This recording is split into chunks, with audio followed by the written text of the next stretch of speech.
Kau di bawah Pak Hairul Anwar dari Jakarta itu kau mau bunuh-bunuhan dengan Saifuddin Ibrahim. Itu nyata, ada rekamannya. Kau mau bunuh-bunuhan dengan Saifuddin Ibrahim karena kau punya lonting tuh, minta maaf ya saya udah bicara begini, kau punya titik burung perkutut itu udah mati. Makanya istrimu selingkuh dan ya kita berbicara yang bikin saya jadi begini tuh bukan saya, kalian yang bikin. Jadi kalian kalau mau bongkar ya rahasia itu banyak. Kalian tuh banyak rahasia ya. Ya nanti saya akan hubungi dengan Pak Mata Pisau saja. Saya nggak mau ngomong. Ya Putih, jadi saran saya Putih, kau jangan menghambat apologet penginjilan. Di gereja itu pendeta, di TikTok sini ini kita jadi siluman ya, siluman untuk gigit kau punya siluman itu. Kalau sudah bertobat Putih. Ya saya dapat informasi kau hanya siluman di kekristenan. Orang bertobat Putih, kau baca 1 Timotius 3 ayat 6. Kau sudah termasuk dalam jerat iblis ya. Kau seorang pendeta, saya tidak yakin kalau kau seorang pendeta, ya kau tidak diberikan sumpah. Seorang pendeta itu ada sumpah. Dalam Titus 1 ayat 5 sampai 12, 1 Timotius 3 ayat 1 sampai 7. Putih, kau sudah terjerat, kau bukan pendeta. Jam 8 itu paling santer, jam 9 saya sudah bangun. Betul. Saya buka Komal, tidak ada apologet yang bangun. Atau mereka sibuk. Mungkin mereka butuh ini. Betul. Kayaknya butuh ini. Karena begitu saya buka Komal pagi-pagi, saya cari mana ini Komal. Ya, sering. Sekarang ini kok nggak ada yang buka. Oh, Iya. siap bang. Tadi pagi, kemarin begitu terus. Jadi gimana mau dakwah kita ini bagus? Sementara saya mau solo, jaringan nggak bagus. Gitu. Kita kalah sama Pak Bom. Nggak ada yang seperti Pak Bom. Bisa 12 jam, 13 jam sendirian. Iya, betul. Jadi ya teman-teman apologet, dan bukan juga hanya apologet, Dinda. Siapapun, netizen kan juga ikut begadang. Mereka juga ikut tepuk tangan, mereka juga ikut ribut, tertawa. Maka ini, mereka butuh ini. Suplai nutrisi untuk menjaga kesehatan. Ini ada mau madu dan murah. Saya agaknya kaget. Berapa harganya? 40.000. 40.000. Sebanyak ini, Masya Allah. Allahu Akbar. Kenapa murah, teman-teman? Karena beliau langsung connect dengan sumber, dengan penghasil madunya. Bukan melalui banyak tangga-tangga, tapi langsung di tempatnya. Jadi murah. Jadi teman-teman netizen, silakan pesan madu ini di saudara kita. Di link deskripsi sudah ada juga. Ada di deskripsi ya, sehingga ya kita nonton itu bisa kuat. Percuma juga untuk nanti tidak masuk juga ilmunya kalau gitu. Assalamualaikum warahmatullahi wabarakatuh. Berjumpa lagi dengan HMC News, channel Portal Berita yang menyajikan informasi seputar dunia debat lintas agama secara tepat, cepat, akurat, dan terpercaya. Makin seru teman-teman ya, membongkar aib yang dilakukan para Polikardus. Apalagi Pak Bom sudah menyatakan akan menghabisi yang namanya Pak Putih serta para Polikardus yang lain yang berani memfitnah dan menghujat dirinya. Apalagi sudah bawa-bawa keluarga teman-teman ya. Bahkan istri Pak Bom dikabarkan oleh Pak Putih itu ternyata berselingkuh dengan Wira yang tinggal di studio Pak Bom juga, yang sekaligus merupakan penjual minuman keras di kota Manokwari ya. Nah ini cukup mengejutkan kita. Drama-drama perselingkuhan teman-teman. Belum lagi saling bongkar tentang kondisi tubuh dari para Polikardus ini. Di mana kita tahu banyak sekali Polikardus ini yang ternyata impoten teman-teman. Kalau Wak Labu kita udah tahu ya. Rudy Iskariot itu sudah mengaku bahwa karena diabetes yang dia derita serta penyakit-penyakit lainnya itu membuat bawahnya nggak bisa berdiri. Karena bawahnya nggak bisa berdiri, ya dia jadi tidak bisa nyetak anak. Itulah kenapa Rudy Iskariot pengen sekali anak cowok tapi nggak dapat. Lantaran istrinya pernah keguguran dan kondisi badan Rudy Iskariot sekarang tidak memungkinkan. Begitu juga dengan Pak Bom yang dibilang bawahnya udah nggak bisa naik. Ini nggak tahu ya, apa benar karena hernia atau karena kegendutan, overweight gitu kan. Obesitasnya udah kelewatan kalau Pak Bom. Kalau teman-teman lihat foto Pak Bom langsung ya, yang asli, bukan yang live. Kalau live ini kan ada efek-efek.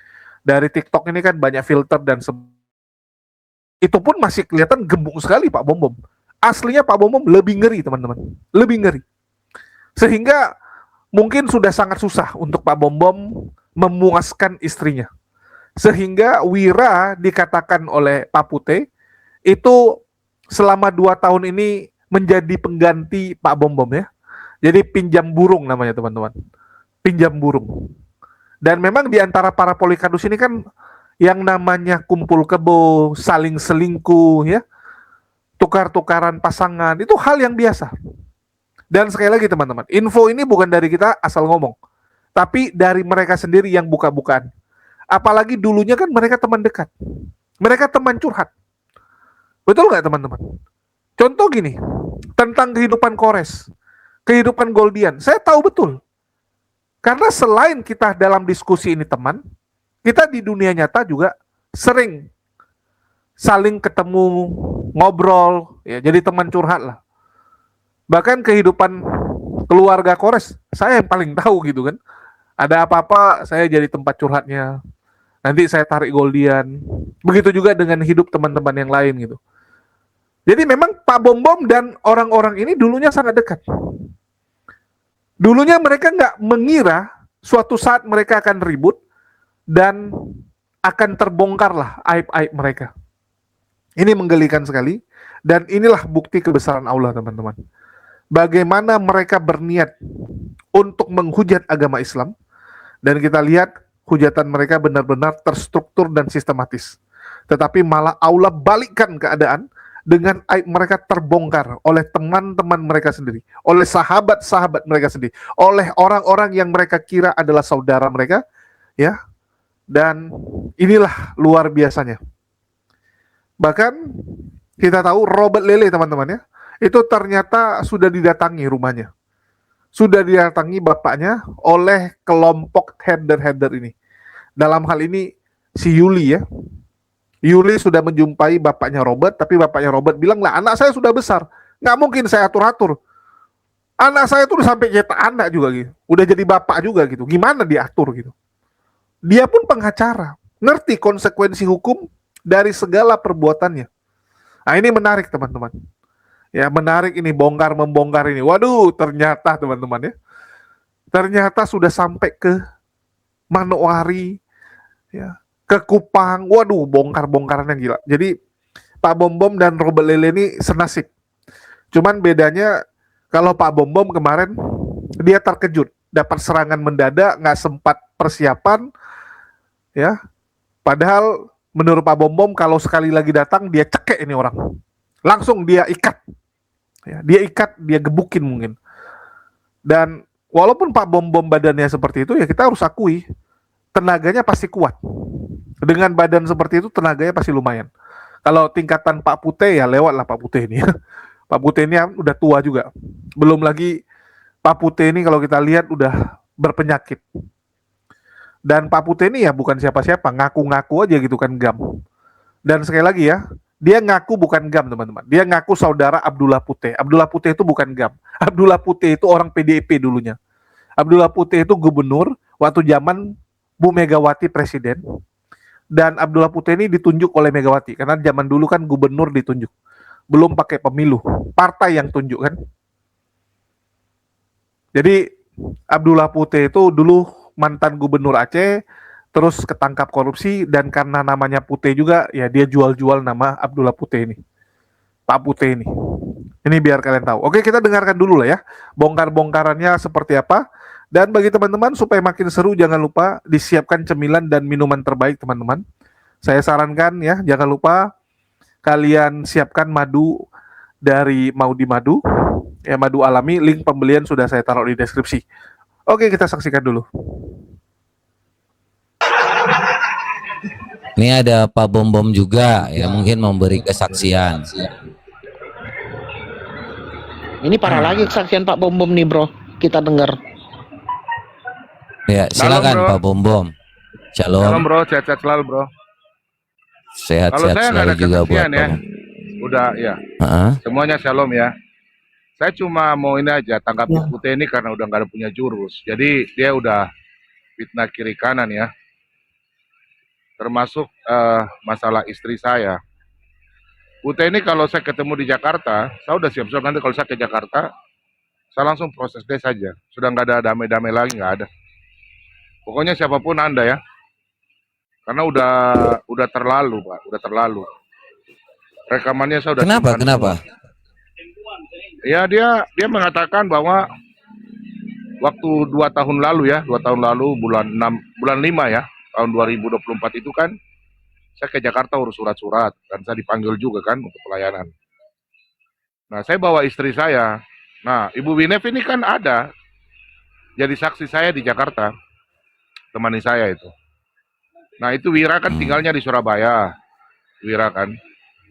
Nah, saya mumpung ada berkat, saya suruh Wira datang ke Jakarta. Karena Wira kan saya baru selama saya 5 tahun kenal dia belum pernah, kita istilahnya belum pernah kopi darat. Tahu kan, belum pernah kopi darat, selama ini melalui video call saja. Nah, saya suruh Wira, kau naik kereta sudah deh ke sini, ke Jakarta. Dia bilang, aduh bang, terlalu lambat. Setelah ya sudah, kau naik pesawat. Saya tanya tiket pesawat berapa? Dia bilang waktu itu berapa ya, 1 juta lebih ya. Ya sudah, kau naik saya sudah. Naik ke Jakarta udah. Ya saya tunggu hari itu dia tiba ya kita jalan bareng dan Wiwinep, kita pergi makan kemana ya pelayanan ya sudah. Nah ini Putih ini menuduh bahwa Wira ini tinggal di Manokwari, jual minuman, bantu saya asisten jual minuman. Nah ini jadi masalah. Katanya itu dengarnya dari Yuli dan teman-temannya yang kemarin datang ke Manokwari. Nah terus Putih ini mengatakan saya itu sudah apa namanya, hernia.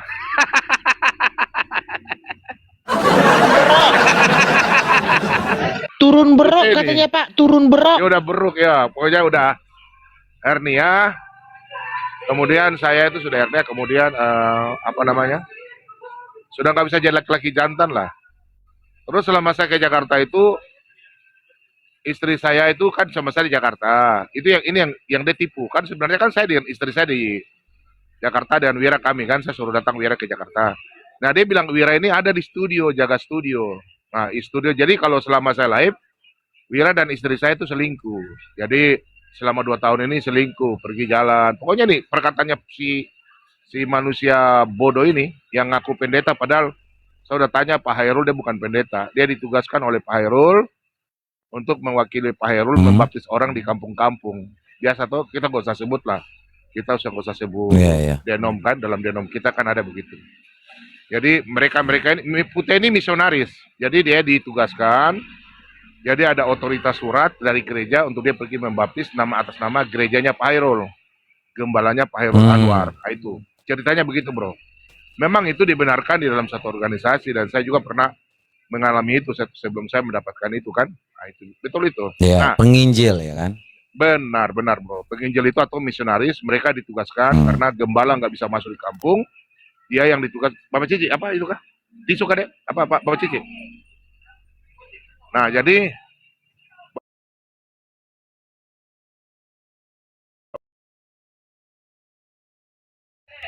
Baik. oh ya sudah, jadi Lanjut aja Pak.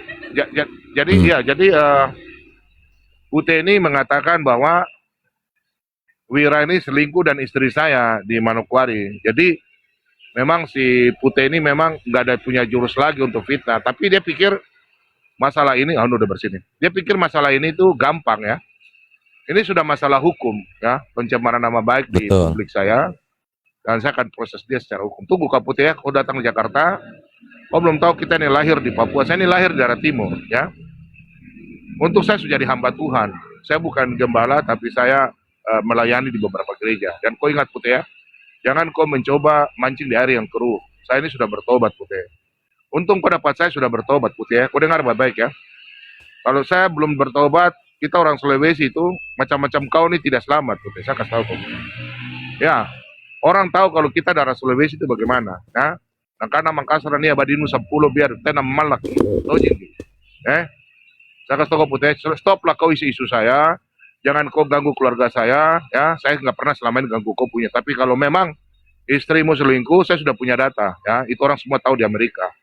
Kau di bawah Pak Hairul Anwar dari Jakarta itu, kau mau bunuh-bunuhan dengan Saifuddin Ibrahim. Itu nyata, ada rekaman ya. Kau mau bunuh-bunuhan dengan Saifuddin Ibrahim.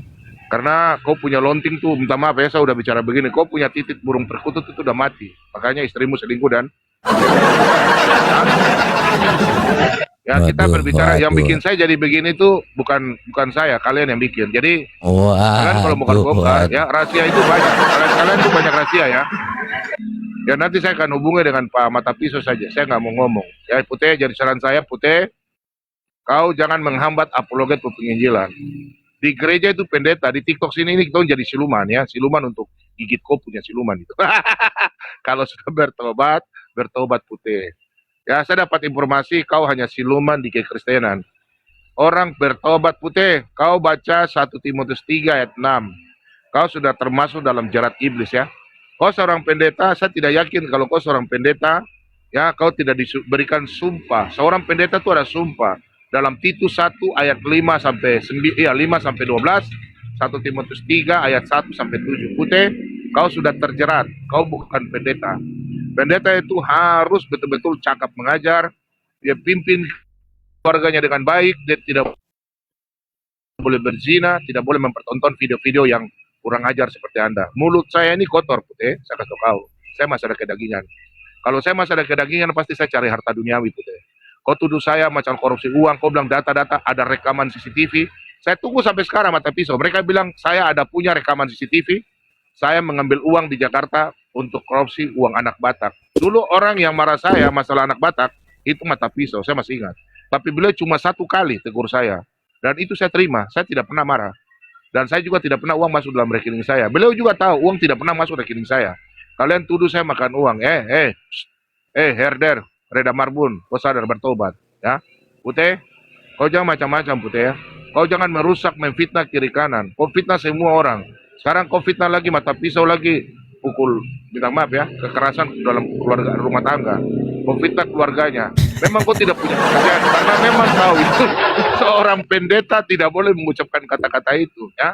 Kalian fitnah saya selama ini saya diam, ya. Saya punya mulut itu saya keluarkan sesuai dengan firman Tuhan. Oh Pak Bomo mulut kotor. Di mana mulut kotor?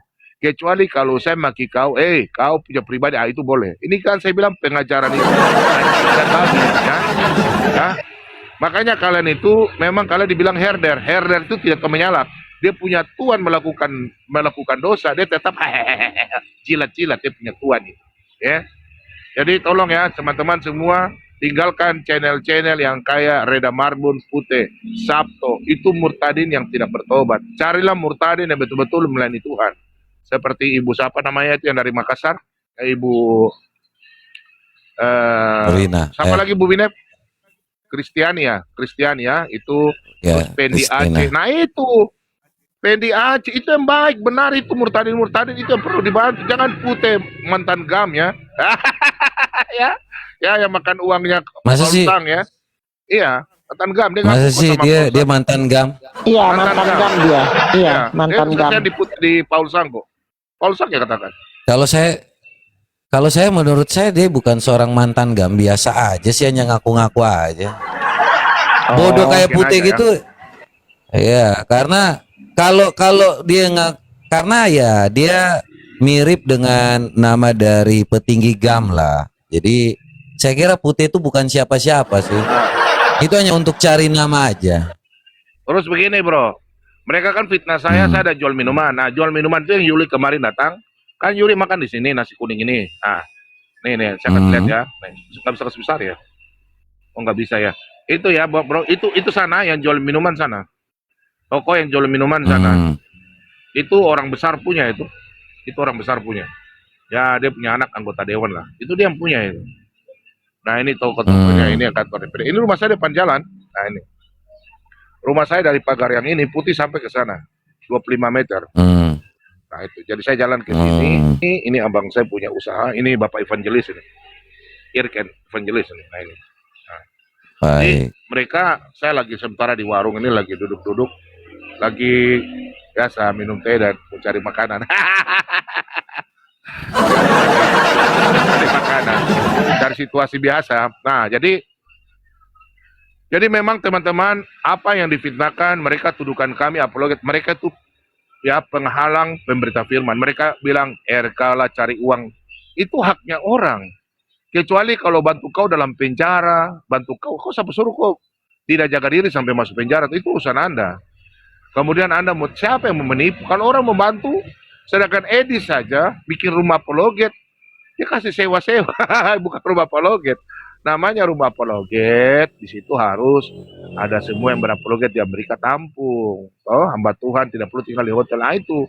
Ini Saifuddin aja kok tidak kasih tinggal di situ kok di TV. Ya.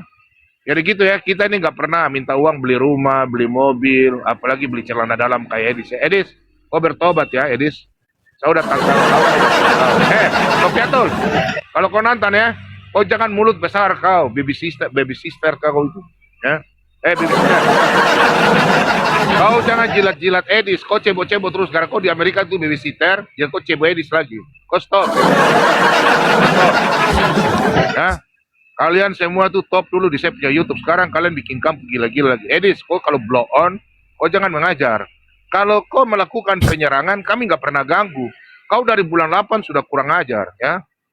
Kalau kau mau main-main Mokondo, up to you. Kami, saya dan Mata Pisau, kami nggak peduli. Betul nggak, bro? Kami nggak peduli. Kau mau mampus, mau bikin Mokondo, terserah lu. Tapi lu ganggu masuk ke dalam kikisena. Ubal balik kau. Ubal balik kau ya. Baik. Ya. Oke bro ya. Baik Pak. Mungkin sampai di sini saya ingatkan buat minta maaf ya, saya bukan mau minta terkenal dari mereka ya.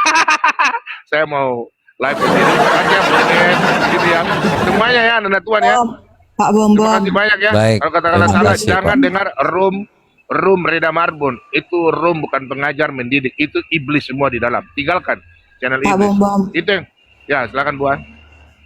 Pak, satu saran saya Pak, kalau seumpamanya ada yang kedua kali didatangin kayak gitu langsung ludahin Pak, ludahin. Ya. Ludahin. Saya kan sudah jadi Tuhan. Saya sudah bertobat Bu. Makanya saya apalagi malam itu saya dengan Pak Pendeta Obur kan kami baru ibadah pagi kan. Makanya dia datang malam. Nah saya juga tidak tahu kalau dia mau datang. Nah tidak mungkin saya di depan saya punya gembala baru saya maki-maki dia kan nggak mungkin toh. Nah, tapi kalau kedua kali ada yang bikin datang gitu, saya nggak bikin apa-apa. Saya gantung langsung, saya selalu salipkan dia, salipkan. Oke lah, Ibu ya, makasih ya. Hanya mulut saja, hanya mulut. Kita ampuni kok. Oke Pak Pengajaran yang Bom, kita- semangat terus Pak. Makasih ya, Walaupun orang yang bilang mulai apa, jadi- Gak usah jangan dimaki, lupa gak usah pelayanan. disalipkan, tapi harus diludahin itu.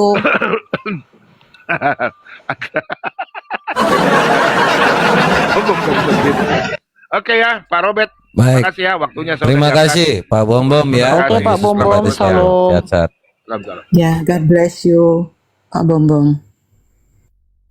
Oke ya, tadi Pak Bom sempat yang namanya menyinggung terkait dengan fitnahan juga terhadap saya ya. Kalau saya sampai hari ini ya, fitnahan terkait dengan KDRT itu saya nggak ngomong apa-apa. Saya hanya melihat membongkar bahwa itu hanyalah kebodohan-kebodohan yang bagi saya tidak penting dan ya tidak ada datanya. Masa Anda harus percaya dengan data-data yang ya memang tidak ada sama sekali. Ya, masa ngomong siapapun, makanya saya paling pertama tuh tanya siapa namanya, istri yang mana, supaya jelas gitu. Nah kan kita kalau ngomong segala sesuatu nih ada siapa, kenapa, bagaimana, apa gitu kan. Nah kalau kayak Putih dan binatang yang biasa ngomong seperti itu, bagi saya nggak perlu menanggapi. Kenapa? Karena memang bukan tipe saya menanggapi hal yang namanya hal-hal bodoh, terus chat-chat palsu, ya. Terus mau dibilang ada datang mau ke KPAI. Ya, coba ini contohnya salah satu ini. Tempatnya Romo Cafe. Sebentar ya. Ini ada yang sempat saya dengar juga ngomong tentang saya. Nama kayaknya ini tua tapi bodoh juga. Ini mungkin. Mata Pisau tumpul, penganiaya istrinya. Nah, ini saya bilang babi lah. Jangan di sini Anda ya sok-sok bijak ya tapi tua tapi bodoh. Ini siapa sih namanya? Siapa sih namanya ini tuh? Harto. Mata pisau tumpul, penganiaya istrinya. Ini Dewi Bulan. sebentar ya. Ini Opung yang namanya Opung Harto itu ya.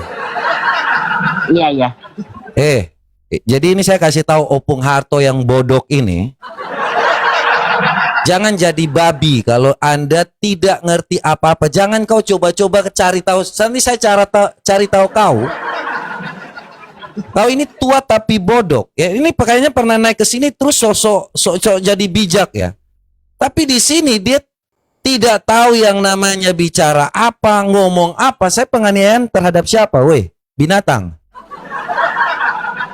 Saya tanya sama si Harto ini, Opung Harto, weh binatang. Saya pernah menganiaya siapa? Saya tanya kau binatang. Jangan sampai saya naik darah dengan yang tua-tua bodok lagi kayak gini ini. Anda yang dengar saya kasih tahu kepada si Opung Harto ini, kau tua tapi bodok. Saya tanya kau, saya menganiaya istri siapa, babi? Kau ngomong seenak jidat saja ini, dasar binatang semuanya ini. Ya. Saya pernah yang namanya menganiaya siapa? Binatang-binatang ini memang, ini Opung Harto binatang ini. Kau cari masalah dengan saya, kau tunggu lagi kau nih. Ya. Siapapun yang bicara tentang saya tanpa yang namanya ada bukti, kau hati-hati. Saya sampaikan memang kepada kau. Ya. Jangan kau mentang-mentang tua, terus kau bicara seenak jidatnya. Ya. Ini binatang seperti ini nanti kusikat nih kayak, dia kan ngomongnya seolah-olah jadi bijak, so paling benar kalau saya dengar orang-orang ini. Ya. Kau tunggu, nanti ku cari tahu kau sama seperti si binatang Reda Marbun, si Francisca Sinambela binatang-binatang ini, si Pute ini, pokoknya semua binatang-binatang ini. Kau tua mau nakal dengan saya kau. Kau nanti kulihat lagi nanti ya, kau tunggu. Ini ngomong, saya tanya siapa yang saya aniaya. Ini ya, si binatang ini. Enak sekali ngomong framing di depan banyak orang seolah-olah saya ini adalah seorang yang salah. Ya. Tapi ngomong tanpa bukti. Nah ini Penganiaya istrinya. Ini kau hati-hati ya. Model babi-babi kayak kau, binatang-binatang kayak kau. Kau jangan coba-coba main macam-macam dengan yang kayak gini nih. Kalau masih binatang kayak kau, kusikat kau. Ya, panggil. Udah ku-share ke Harto biar ke sini ya. Sekarang juga panggil dia. Si binatang-binatang tua bodok ini. Saya mau tanya, saya aniaya istri siapa? Istri yang mana? Istri saya yang mana? Panggil dia ke sini si binatang-binatang ini. Ya, siapapun si binatang ini yang mengatakan bahwa saya melakukan KDRT kepada siapa? Ya, satpam dia. Ini satpam model-model kayak gini. Ya. Jadi jangan dipikir bahwa ini pintar, ini bodoh kayak gini nih. Anda kalau bicara tanpa bukti, Mata pisau tumpul, penganiaya istrinya. Istri saya yang mana? Dewi Bulan. Woi binatang, istri saya yang mana yang dianiaya? Woi binatang Harto. Kumpulan-kumpulan orang goblok semua mesum-mesum di sini. Kau nggak lihat waktu Reda putar ini, putar itu. Ini lagi Francisca binatang lagi nih. Saya aniaya istri yang mana? Ini tua bangka bodok semua ini asal-asal bicara saja ya. Buktikan ya. Kalian kalau pakai yang namanya, saya ingatkan lagi, kalau kalian memang benar, tunjukkan siapa. Ya, perkenalkan namanya siapa. Terus ada juga yang namanya kalian bilang bahwa udah pukul sana, pukul sini. Ya, minimal dia perkenalkan namanya, mukanya yang mana. Memang binatang-binatang cabul ini, lansia-lansia babi ini juga memang bikin darah tinggi juga kadang-kadang ya. Bodoh udah kayak babi tapi sok pintar lagi. Ngomong satu orang seolah-olah bahwa ini udah paling benar nih. Ya. Jadi kalau ada yang saya tahu sebut-sebut nama saya, ya, terus sok-sok pintar, ku makan kau. Ya ini kasih tahu dia, Opung Harto saya tunggu di sini sekarang juga. Ya. Yang namanya Opung Harto binatang biadab ini, ya. Kalau saya bilang kau babi-babi benar ini. Yang kau sok-sok hebat depan saya, tua tapi bodoh kusikat juga. Ya. Saya nggak peduli mau tua mau seperti apapun, saya tempeleng kalau yang kayak gini. Saya udah bilang ya, kalau saya ketemu Putih, pastikan saya akan tampar dia. Saya ketemu Putih, saya berjanji akan ku tampar dia. Bicara tidak ada kejelasan apa-apa, tiba-tiba masuk iya lagi. Kalau saya ketemu Putih, saya bilang, ada depan saya si Putih, ku sikat. Jadi itu teman-teman semua, ya. Jadi kalau bicara tentang yang namanya KDRT, ya selama ini saya nggak pernah yang namanya merasa hal-hal seperti itu tuh mainan. Tapi kalau yang bicara tentang hal-hal KDRT, saya ngomong sama siapa? Ya, dan itu bicara sama seperti umat binatang gitu, umat Mokondo gitu. Para binatang ini cara berpikirnya sama seperti umat Mokondo. Ya, yang ngomong asal-asal aja, teriak-teriak aja tanpa ada bukti. Saya paling benci manusia dungu sebenarnya. Ya. Makanya mereka terdiri dari orang-orang dungu ya memang biadab semua. Majikannya si Edis yang nggak sekolah juga ya memang para binatang soalnya. Jadi hal-hal yang menyangkut kalian kalau bicara minimal kasih data. Kepada siapa saya melakukan penganiayaan. Istri yang mana, istri siapa, jangan-jangan istri orang, bini orang, orang yang menganiaya, terus saya yang jadi masalah lagi. Ya, ini ngomong terus tiba-tiba bilang mau lapor KPAI, memang para binatang ini. Ya, jadi buat si Harto, ya binatang tua lansia ini yang kalian di sini kan biasanya ini binatang-binatang ini kan. Berkumpul para binatang-binatang lansia cabul, saya ingatkan kepada Harto, mulut kau jaga binatang. Ya ini ya. Mata pisau tumpul, penganiaya istrinya. Saya ingatkan kau binatang, kau ngomong hati-hati, nanti kalau kau susah, kalau kau tinggal di Indo, saya lagi kumpul-kumpul bahan, nanti kau susah, ya saya enggak, ini si Francisca tuh bapak saya untung aja bilang itu udah tua tapi bodoh kayak gitu nggak usah dilaporkan. Kau saya nggak ada masalah dengan kau fitnah saya ini kau cari masalah lagi. Ini satu alat bukti yang kau kayaknya harus diberantas ini. Jadi itu ya kasih tahu ke dia segera minta maaf. Kalau nggak ku cari lagi nanti dia ini. Saya masih berharap si Francisca Sinambela itu yang katanya mau lapor-lapor saya tua tapi bodok cabul itu, ya coba lapor saya tunggu. Saya dari awal mau lapor cuma memang bapak saya nggak mau. Tapi kalau Anda lapor saya sangat bersukacita. Kau pikir saya nggak menunggu hal-hal seperti itu momentum yang bagus supaya nanti kita. Wadidaw teman-teman ya, mengerikan. Bongkar-membongkar ini makin mengerikan, makin panas. Apalagi Pak Bom memang sekarang posisinya nothing tulus.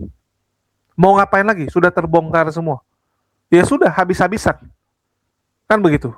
Daripada mati sendiri, ya kalau bisa narik sebanyak mungkin header-header untuk ikut tenggelam bersama dirinya. Inilah yang sedang dilakukan oleh Pak Bom ini. Dan kenapa dia tetap eksis, tetap muncul setelah dibongkar semua?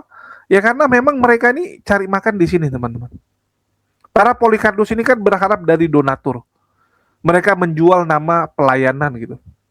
Dan sama sebenarnya dengan Yuli serta header-header lain ya. Jadi mereka ini selalu koar-koar, Pak kita ada pelayanan, kita ada murtadin nih gitu kan. Tapi kita nggak boleh kasih nampak ya. Murtadinnya nggak boleh ditunjukkan. Karena kalau ditunjukkan nanti kan bahaya, Bapak tahu kan. Kalau orang murtad itu nanti diburu sama warga, ya dipersekusi gini-gini. Waduh, Jadi dia butuh tempat tinggal baru. Wah, gila teman-teman, biayanya luar biasa memang. Jadi ini satu ladang pencarian baru. Selain menjadi Polycarpus yang menghujat Islam, sekarang menyamar menjadi misionaris. Itu adalah bidang pekerjaan yang luar biasa. Kalian bisa lihat ada Lina Wijaya, ada Yuli, ada RK, ya, Oki. Ini sekarang orang-orang nih berebut-rebut nih semua sok-sok pelayanan sebagai misionaris. Padahal misionaris itu biasa ditunjuk oleh gereja. Ditunjuk secara resmi. Ini enggak, mereka semua jadi misionaris sesuka hati mereka. Oh, cocok nih, ya udah saya jadi misionaris. Yang penting saya bisa baca firman, ya, saya bisa ngerti Bible sedikit-dikit, dan saya mau turun ke daerah. Udah tiba-tiba auto jadi misionaris mereka. Padahal misionaris itu ditunjuk. Sama seperti mereka bilang, sejelek-jeleknya Putih, ya, walaupun dia memang bukan pendeta, ngakunya doang pendeta, padahal ternyata hanyalah penginjil, hanyalah misionaris, tapi dia resmi, ditunjuk oleh gereja, diakui oleh Pak Bom, ada surat penunjukannya. Dia mewakili Pak Khairul, ya. Jadi kemana-mana membaptis orang, penginjilan gitu. Resmi. Ini agak mending ya, ada resminya gitu, diakui resmi. Daripada orang-orang ini sama sekali nggak ada penunjukan dari gereja, main asal hantam, suka-suka mereka.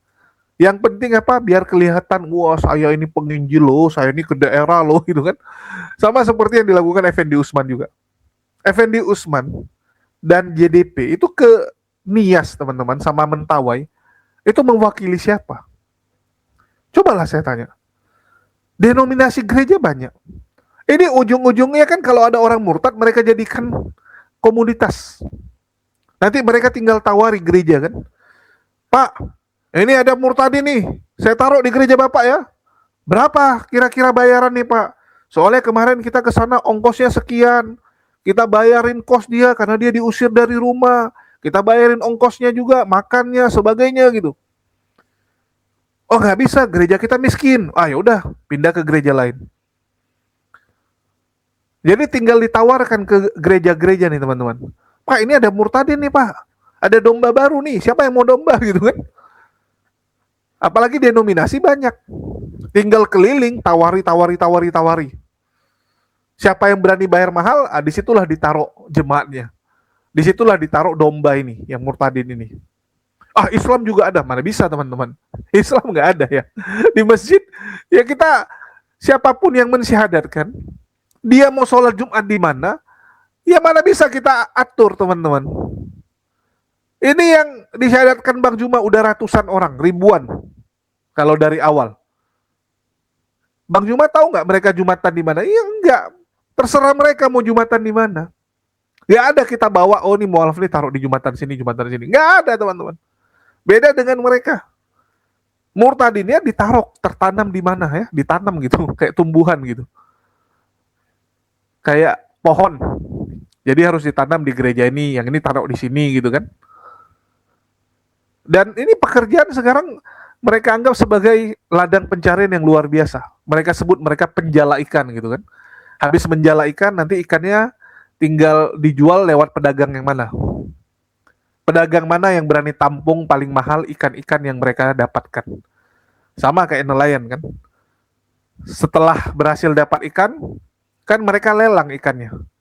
Mereka lelang tergantung pedagang yang mana yang harganya mahal, ya udah kasih ke pedagang tersebut. Nanti pedagang tersebut yang jualin lagi. Jadi entah kenapa jemaat-jemaat ini kok jadi kayak komunitas gitu. Kayak barang gitu kan. Kayak nggak ada harga dirinya lagi sekarang. Saya nggak ngerti kenapa kalian masih mau ikut orang-orang begini ya. Nggak ngerti saya. Terus kalau Pak Bom ini penginjil ya, bukan. Apalagi pendeta ya, bukan juga. Entah apa dia. Masih mending si Putih. Kalau dia ya enggak. Terus kalau Pak Bom kena hernia ya saya nggak tahu ya. Karena setahu saya Pak Bom nggak kecapean juga. Dia kan kerjanya cuma live. Hernia tuh biasa kalau orang kecapean banget. Setahu saya ya, kecapean baru bisa hernia turun beruk ya dibilang. Tapi kalau Pak Bom setahu saya cuma duduk, nge-live, makan, minum ya, di situ semua dia. Bahkan sebenarnya para Polycarpus ini jujur teman-teman. Coba kalian bayangkan, Daripada mereka susah-susah, mending mereka live dari penjara aja.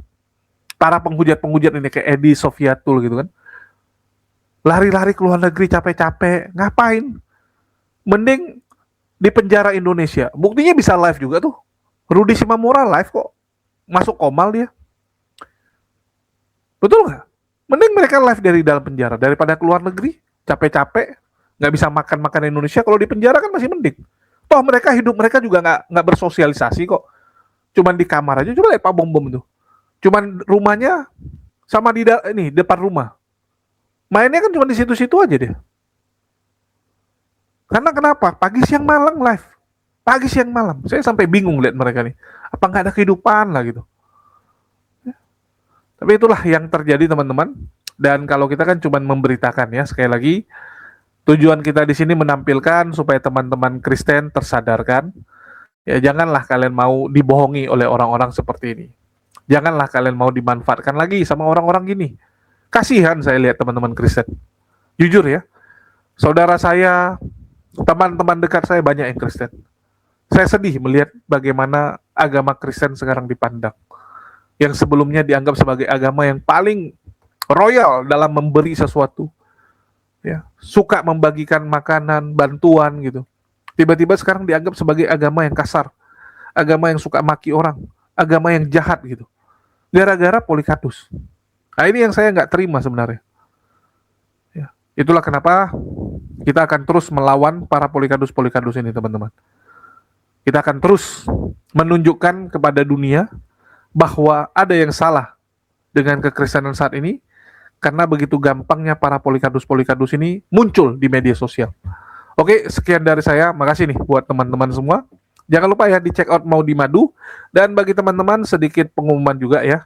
Kalau kita ini sekarang sedang ada program.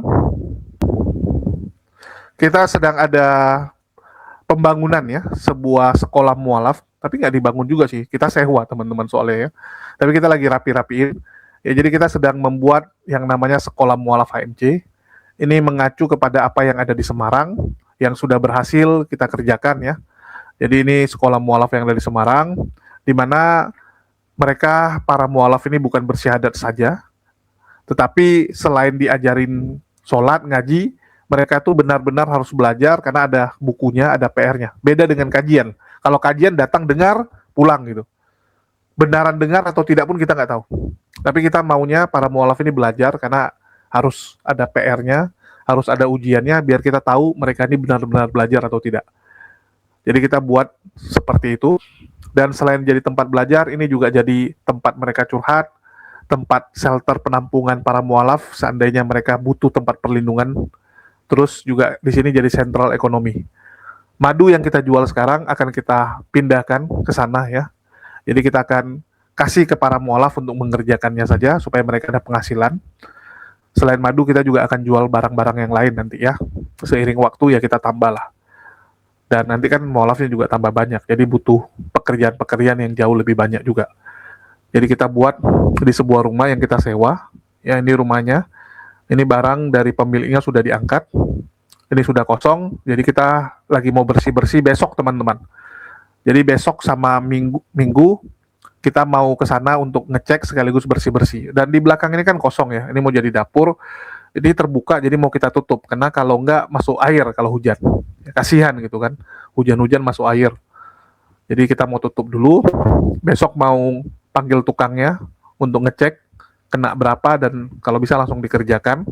Karena kita maunya minggu depan ini sudah running teman-teman. Mungkin di pertengahan bulan ini udah perdana sekolahnya dibuka ya, jadi pelajaran pertama mungkin 2 minggu lagi.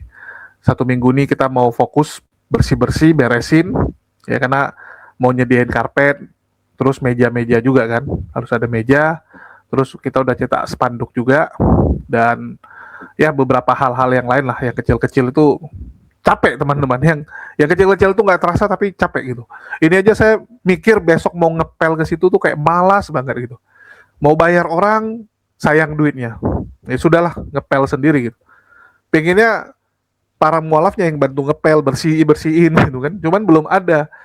Dan mereka juga kan tinggalnya nggak di situ. Saya panggil juga ganti ongkosnya juga lebih mahal. Walaupun kemarin Agnes bilang, ya Kak Agnes bilang, kok saya aja bersih-bersih. Gue bilang gue bayarin ongkos lu ya sama aja gitu dengan gue nyari orang di sini. Udahlah saya ngerjain sendiri aja lah. Ya paling gitu. Mungkin itu aja yang bisa saya sampaikan di sini. Bagi teman-teman yang tergerak untuk mendukung sekolah mualaf tersebut dapat disalurkan melalui nomor rekening yang tertera. Dan bagi teman-teman jangan lupa juga ya yang ingin mengunjungi, kita akan buka 24 jam di situ ke depannya ya kapanpun. Jadi kita nggak mau cuman kayak kantor yang formal-formal gitu, nggak.